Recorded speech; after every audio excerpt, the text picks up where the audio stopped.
Ninakusalimu kwa jina lipitalo majina yote. Hili sio jina la mtu awaye yote, bali ni jina la Bwana wetu Yesu Kristo. Karibu katika mfululizo wa masomo ya mwongozo wa kujifunza Biblia, hii ikiwa ni robo ya kwanza mwaka 2026.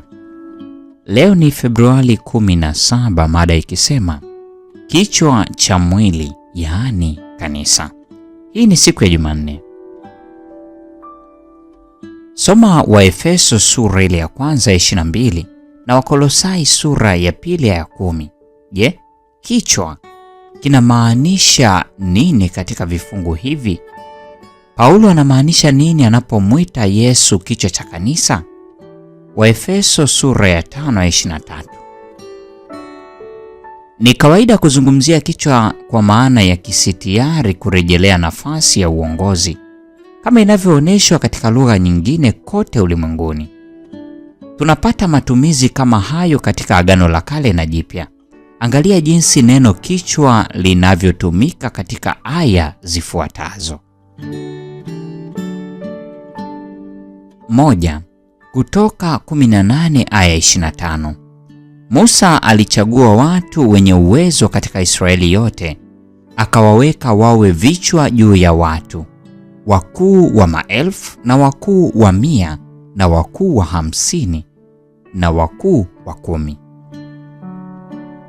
2. Hesabu 31 aya 26, wakuu wa nyumba za baba. 3. Kumbukumbu la Torati 28:13, Mungu atawafanya Israeli kuwa kichwa wala si mkia ikiwa watamtii. 4. Isaya 7 aya ya 8, kwa maana kichwa cha Shamu ni Dameski na kichwa cha Dameski ni Resini. 5. Hosea 1 aya 11, wana wa Yuda na wana wa Israeli watajiwekea kichwa kimoja. 6. Mika 3 aya 9, enyi vichwa vya nyumba ya Yakobo, mnaoitawala nyumba ya Israeli. Na 7. Wakorintho wa kwanza sura ya 11 aya 3, kichwa cha kila mwanamume ni Kristo. Hivyo Kristo kama kichwa cha kanisa hutoa uongozi, mwongozo au maelekezo na ruzuku kwa ajili ya umoja na ukuaji wa kanisa. Tazama Wakolosai 2 aya ya 19. Soma Wakorintho wa kwanza sura ile ya 12 ya 12 hadi 27. Hapa pia Paulo analielezea kanisa kama mwili.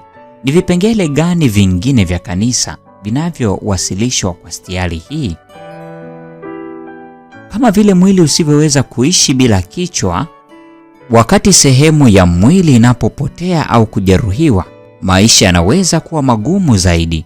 Mara nyingi hatutambui jinsi kitu kilivyo muhimu hadi tunapokipoteza.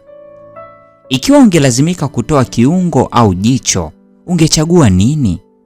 Hili linakuambia nini kuhusu umuhimu wa kila mtu kama mshiriki wa kanisa? Mungu atubariki sote na nikutakia wakati mwema.